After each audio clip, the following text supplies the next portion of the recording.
The first time I pointed a gun at someone I loved, I told myself it was just part of the job. Turns out that was the biggest lie I ever told. Ethan Price wasn't supposed to be my weakness. He was my partner, my equal, and the one man who could ruin both my career and my heart with a single look. We met 2 years ago, in the stale fluorescent light of an FBI briefing room in Washington, D.C. I'd been assigned to the Organized Crime Task Force, fresh off a botched undercover mission that left my trust in humanity fractured. He was the team's golden boy Harvard grad, sharp jawline, spotless record, and the kind of smile that made you forget your own name for a second too long. The Bureau didn't allow relationships between partners, especially not this kind. But rules mean little when someone's laugh becomes the only sound that calms the noise inside your head. From the start, there was something about Ethan that got under my skin. Maybe it was the way he challenged my cynicism, or how his moral compass stayed true even when the world around us was drenched in blood and betrayal. I told myself to keep it professional. I failed spectacularly. Our story began on a night soaked in rain and secrets. We were tailing a cartel enforcer through the backstreets of Brooklyn. Hearts pounding, comms crackling with static. I remember the way Ethan's breath fogged the air, how his gloved hand brushed mine as we crouched behind a dumpster, waiting for the target to appear. He whispered, "You trust me?" And without thinking, I said, "With my life." That was before everything went to hell. The operation that changed everything was code-named Silver Vein. A powerful arms network was funneling weapons through the East Coast, and someone inside the Bureau was leaking intel. Our team was collapsing under paranoia. We didn't know who to trust, only that one of us was dirty. Ethan and I spent sleepless nights combing through files, cross-referencing shipments, running down every lead. The stress clawed at us, wearing down our defenses. And somewhere between midnight coffees and half-spoken confessions, we crossed that invisible line. It started with a touch, a moment too long when I handed him a file, his fingers brushing mine. Then a glance that lingered across the room, eyes saying what lips couldn't. And finally, one night a kiss. Quick, desperate, wrong in every way the Bureau could define it. After that, there was no going back. We hid it well, or so we thought.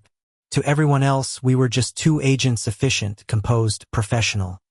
But every late-night debrief, every mission spent covering each other's backs, became another layer of tension we couldn't control. And then came the leak. The mole had struck again, this time costing 3 agents their lives. The director ordered an internal audit, and suddenly, every move we made was under scrutiny. My history of emotional instability made me an easy target. Ethan's spotless record made him untouchable, at least, for a while. But secrets rot. They don't stay buried forever. One night I got a call. "Meet me at Pier 17. Come alone." Ethan's voice, shaken, urgent. The sky was bruised with storm clouds when I got there. Rain hammered the wooden planks, the East River churning beneath the docks. I found him standing by the railing, soaked to the bone, holding a flash drive. "They're framing you, Jake," he said, his voice trembling. "The data leak, it's being pinned on you. Someone high up is covering their tracks." I wanted to believe him. God, I wanted to. But his eyes, those steady blue eyes, were filled with something I'd never seen before. Guilt. "Tell me the truth," I said. "What did you do?" He hesitated, just for a second. But that second was enough. The sound of sirens tore through the night. Black SUVs rolled in, headlights slicing through the rain. FBI. Hands where I can see them. Ethan's lips parted, rain streaming down his face. "Jake, please, it's not what you think." But it was exactly what I thought. They cuffed me in front of him. My own partner, my lover, the man I'd trusted with my life. And as they dragged me away, he looked at me, eyes breaking, mouth trembling, like he just realized what it means to destroy the one person who truly saw you. The Bureau suspended me pending investigation. They took my badge, my gun, and the last pieces of my pride. Days bled into weeks. No calls, no messages, just silence and the echo of his voice in my head. Until one night, a burner phone slid under my apartment door. A single text blinked on the screen. "They're watching both of us. Don't trust anyone. Meet me where it started. Brooklyn. The alley. The night that began it all. When I saw him again, he looked older, harder. Gone was the polished agent. This was a man running from everything he believed in. He told me the truth that night. The mole wasn't him. It was Deputy Director Vaughn, the man who had mentored him, who was selling classified data to the very criminals we were chasing. Ethan had discovered it by accident. Vaughn found out and forced him to frame me, threatening his sister's life. I wanted to hate him. I tried. But the way his voice cracked when he said, "I'm sorry, Jake," broke something in me that no amount of training could fix. We decided to finish it together. One last mission. No clearance, no orders, just two broken agents fighting to take back their lives. Ethan hacked into Vaughn's secure files. I handled the logistics. We tracked his deals, intercepted his shipments, gathered every piece of evidence we could. It felt like old times again, the adrenaline, the danger, the spark that never really died. But it wasn't the same. Every glance carried the weight of what we'd lost. Every touch reminded us of what we could never have, at least not out in the open. Still, for the first time in months, I felt alive. And when the operation went down, when Vaughn was cornered in his luxury penthouse, when the SWAT team stormed in, Ethan and I stood side by side, guns drawn just like we always had. Should have been over. But nothing in our story ever ended cleanly. Because as Vaughn fell, he took his last shot. And it hit Ethan. Right in the chest. The gunshot ripped through the air like thunder, splitting the world in half. Ethan stumbled back, his hand clutching his chest, eyes wide with shock and pain. The moment froze, the smell of gunpowder, the echo of the shot, the faint gasp that escaped his lips before he collapsed against me. Ethan! I caught him before he hit the floor, my knees slamming against the marble tiles of Vaughn's penthouse. Blood seeped through my fingers, hot and slick, painting my hands the color of my worst fear. His eyes fluttered open. "Jake!" he whispered, voice weak, trembling. "Don't let it end like this." "Shut up," I hissed, pressing harder on the wound. "You're not dying, you hear me? You're not leaving me now."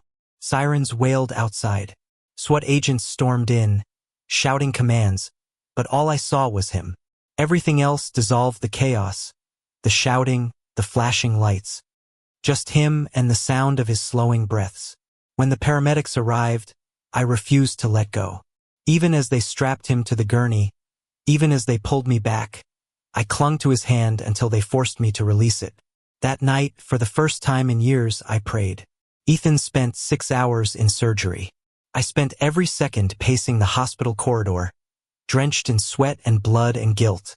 Every agent who passed by avoided my eyes. I was still the bureau's scapegoat, the one who'd gone rogue, who'd dragged a decorated officer into a mess that nearly cost lives. When the surgeon finally came out, I braced myself for the words I dreaded. "He made it," the doctor said, removing his gloves. "The bullet missed the heart by half an inch. He's lucky." I exhaled a sound that wasn't quite relief, more like a sob strangled halfway to freedom. But luck was a fragile thing.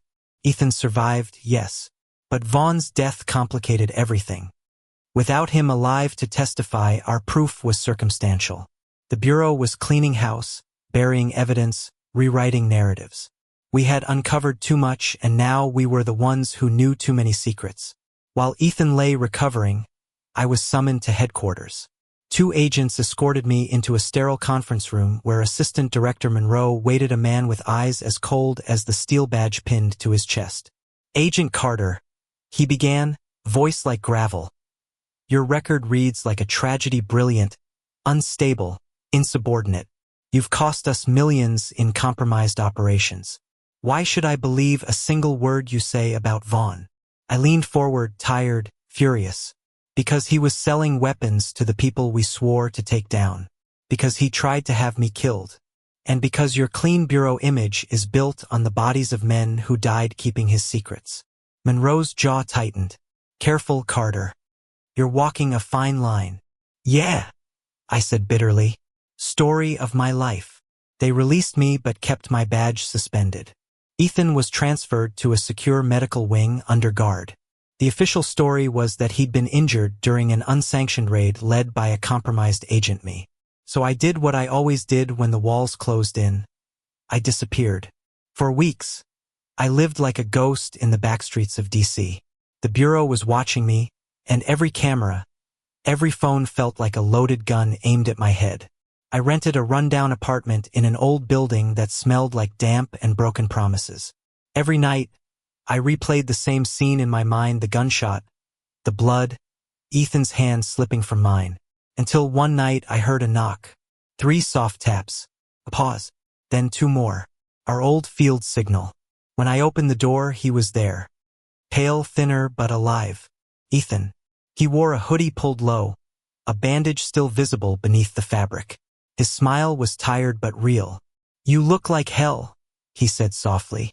I almost laughed. "You shouldn't be here." "I had to see you," he said. "They're planning to erase everything, the files, the reports, even Vaughn's logs. If we don't move fast, the truth dies with him." There it was again, that impossible mix of fear and courage that had always defined him. I pulled him inside, locking the door behind him. "You're still bleeding," I said, touching his arm. "I've had worse." His hand found mine, fingers intertwining. "Jake, we can't keep running. We need to finish this for good."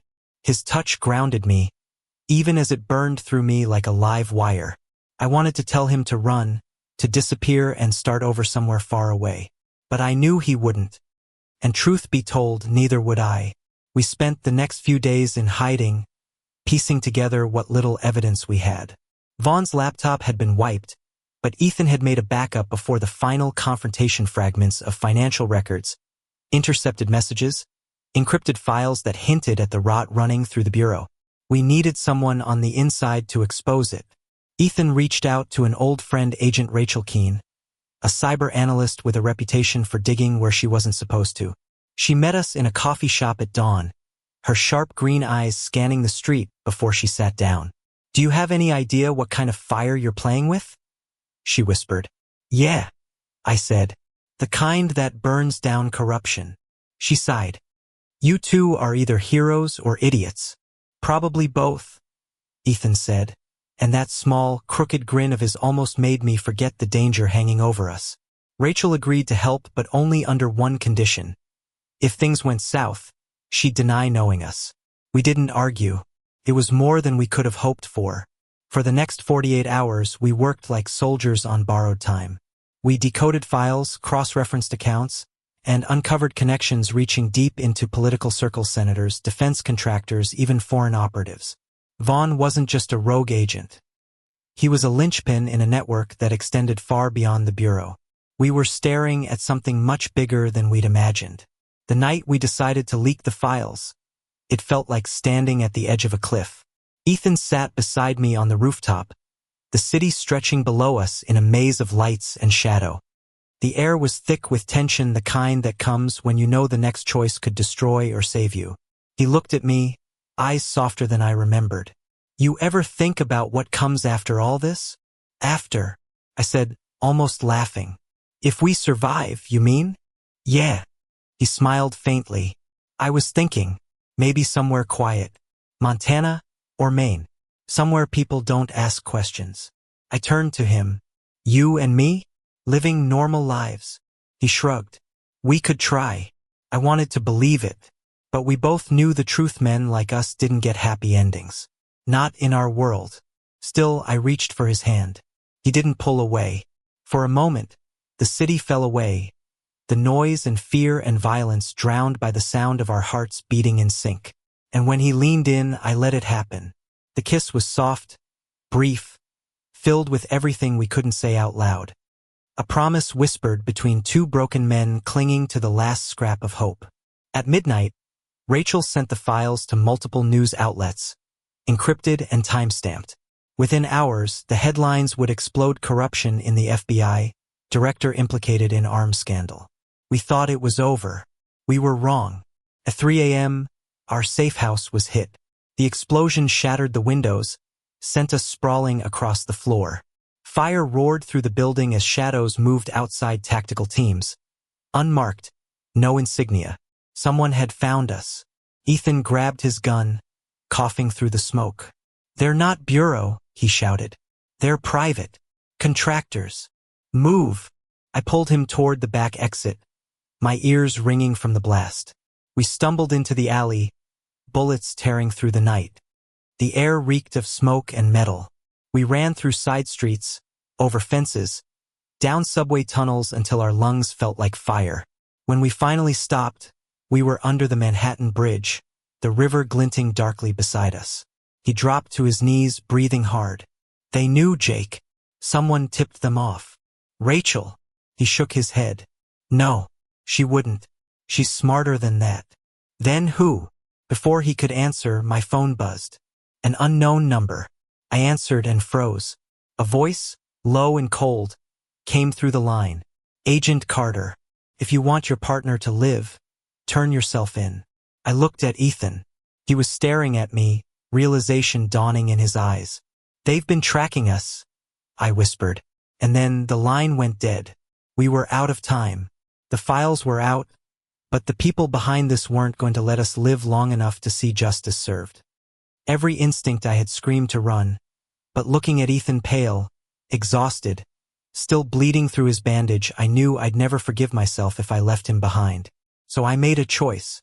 Ethan, I said quietly, you're getting on that train to Boston. Rachel will meet you there. She'll keep you safe. He shook his head immediately. No, we finish this together. You can barely stand, I said. You're not dying for me. Not again. His hand gripped my arm, fierce and desperate.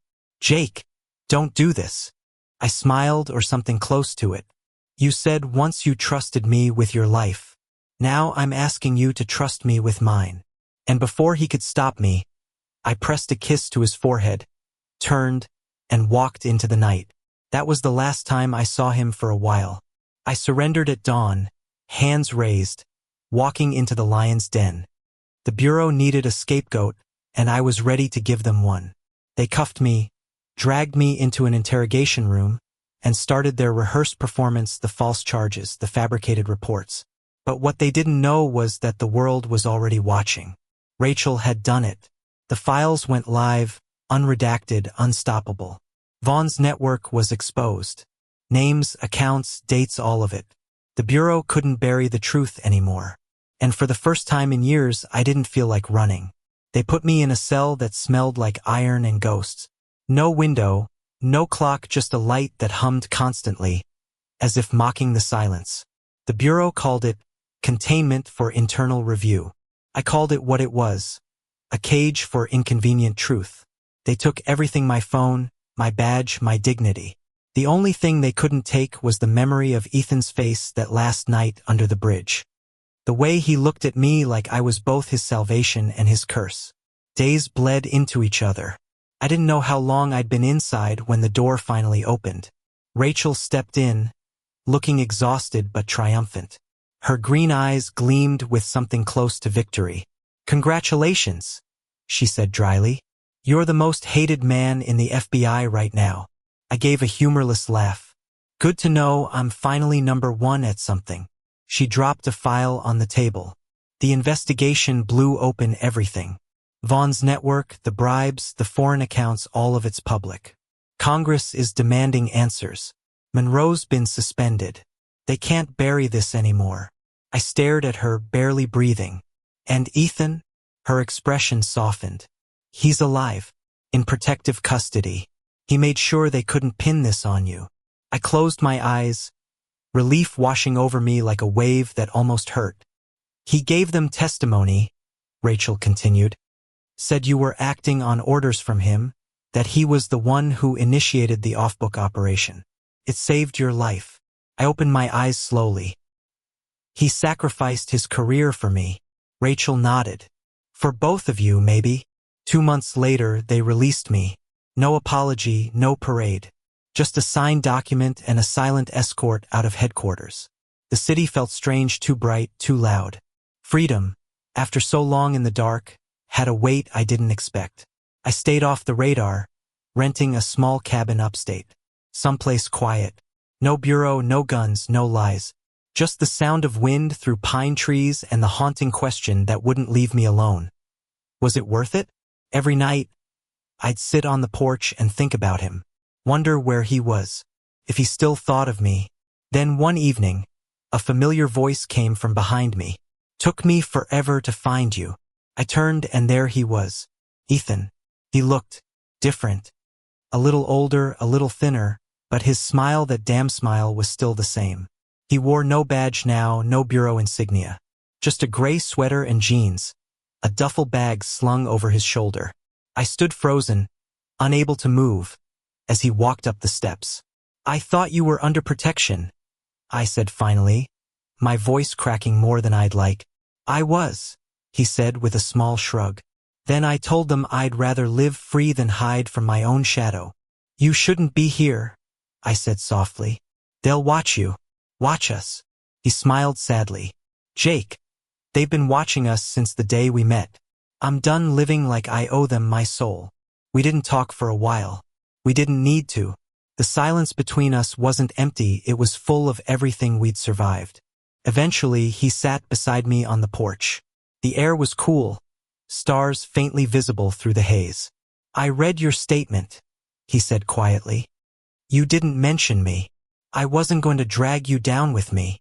You didn't have to protect me, he said. I knew what I was doing. I know. He looked at me for a long moment. So what now, Jake?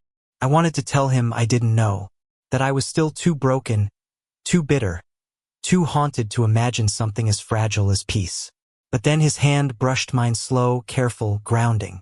And for the first time in years, I didn't pull away.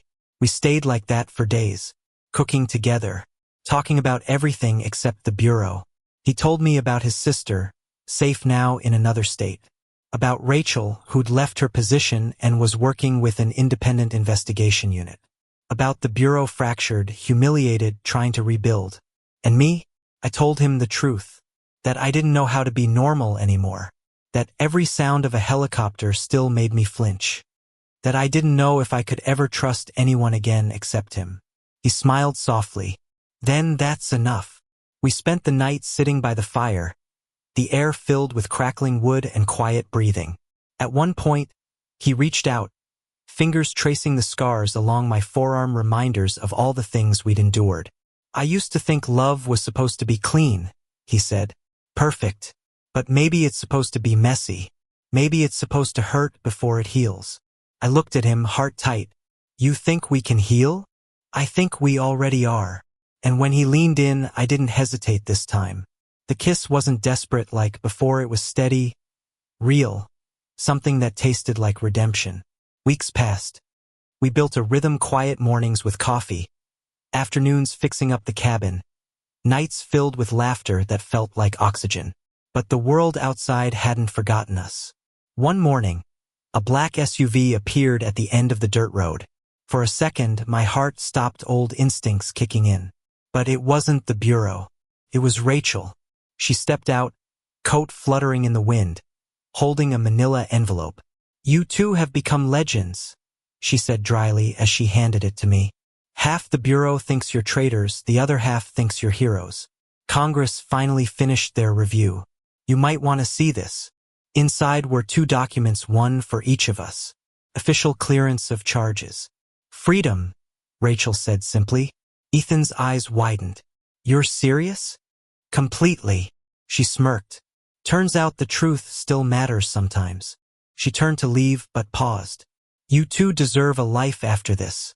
Don't waste it. When she drove away, Ethan laughed, a sound so pure it almost broke me.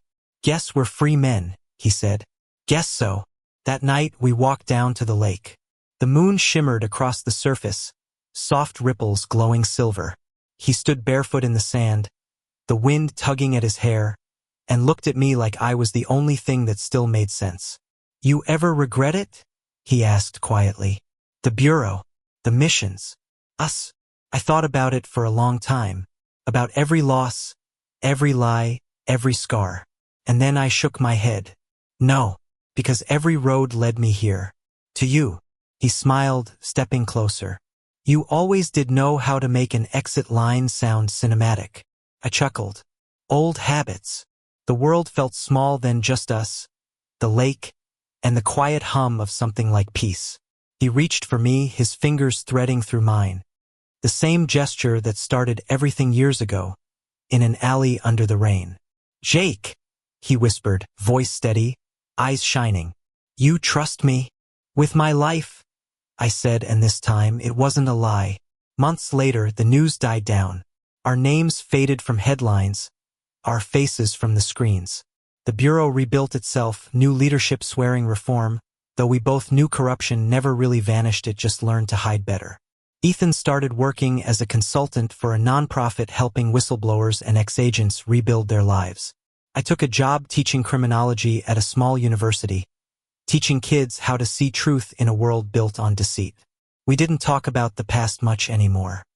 But sometimes, when the wind hit just right or when thunder rolled through the valley, I'd see that night again, the flash, the blood, the fear, and then I'd feel his hand on my shoulder, grounding me in the present.